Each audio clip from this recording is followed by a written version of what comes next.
Excuse me madam, আপনি এখানে কি করছেন? তোমার খাবারের লিস্ট দেখতেছি। খাবার দেখছেন? এসব খাবারের দাম কত জানেন? কিনতে পারবেন এগুলা? কার সাথে আসছেন আপনি এখানে? আমার ছেলের সাথে আমি এখানে খাইতে আসছি। ছেলের সাথে আসছেন? কোথায় আপনার ছেলে? আমার ছেলে ওই যে ফোনে কথা কইতেছে। আপনার ছেলেকে ডাকুন আর এক্ষুনি এখান থেকে বের হয়ে যান, আমি যেন নেক্সট টাইম এসে আপনাদেরকে এখানে না দেখি। আপনি আমার সাথে এভাবে কথা বলতেছেন কেন? এভাবে কথা বলছি মানে? আপনাদের সাথে আর কিভাবে কথা বলবো? কাপড় দেখে তো মনে হচ্ছে বস্তি থেকে উঠে আসছেন। এতক্ষণ ধরে যে ভালোভাবে কথা বলছি এটা আপনার কপাল। এখনো সময় আছে, ভালোই ভালোই বলছি, বের হয়ে যান। এই যে কি হয়েছে? আপনি মুরব্বী মানুষের সাথে বেয়াদবি কেন করছেন? কেন খারাপ ব্যবহার করছি বুঝতে পারছেন না?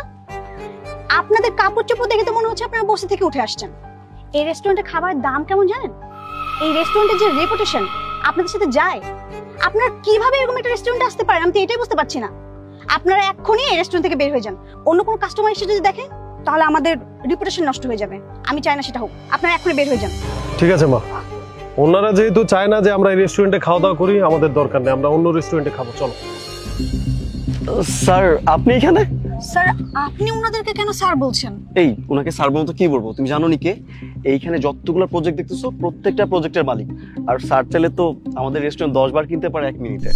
তো স্যার এসেছেন যেহেতু স্যার অবশ্যই কিন্তু খেয়ে যাবেন। না, আমরা এখানে খাবো না। কেন স্যার, কি হয়েছে?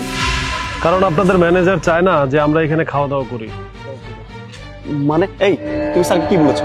স্যার দেখুন না, কি না কি বলেছে স্যার আমি জানি না স্যার। ওর পক্ষ থেকে স্যার আমি আপনাকে সরি বলতেছি। তারপর প্লিজ স্যার খেয়ে যাবেন প্লিজ। আর স্যার তাছাড়া যদি দরকার পড়ে স্যার আমি ওকে চাকরি থেকে স্যার এখনই বের করবো। আপনি প্লিজ স্যার বসুন। স্যার প্লিজ আমাকে এবারের মতো মাফ করে দিন, আমাকে চাকরিটা থেকে বরখাস্ত করবেন না স্যার, প্লিজ স্যার।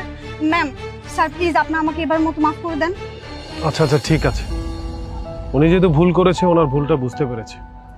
শুনুন, আপনাকে একটা কথা বলি, মানুষকে সম্মান করতে শিখুন। সে গরিব হোক, রিক্সাওয়ালা হোক, যাই হোক, মানুষকে সম্মান করা সবারই উচিত। আর একটা কথা মনে রাখবেন, পোশাক দেখে কাউকে জাজ করবেন না। দেখুন, কাস্টমার ইজ অলওয়েজ রাইট, আর আপনারা রং। আমরা যদি আপনাদের এখানে খেতে না আসি তাহলে আপনারা কেউ বেতন পাবেন না, আপনাদের রেস্টুরেন্ট বন্ধ হয়ে যাবে, এটা আপনাদের মাথায় রাখতে হবে। আবার আপনাদের যে আমাদের দরকার নাই এমনটাও না, আপনারা অনেক ভালো ভালো সুস্বাদু খাবার বানান, আমরা এটা খেতে আসি, আপনাদেরকে এই জন্য ধন্যবাদ। কিন্তু আমি একটা কথা বলবো, মানুষকে সম্মান করেন তাহলেই সম্মান পাবেন। আচ্ছা আমরা বসতেছি। বসে এই বসে তো বসেন স্যার। ম্যাম বসেন। স্যার আপনারা কি কি অর্ডার করবেন একটু বলুন।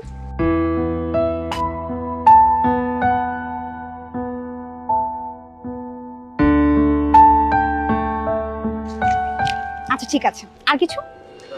ঠিক আছে।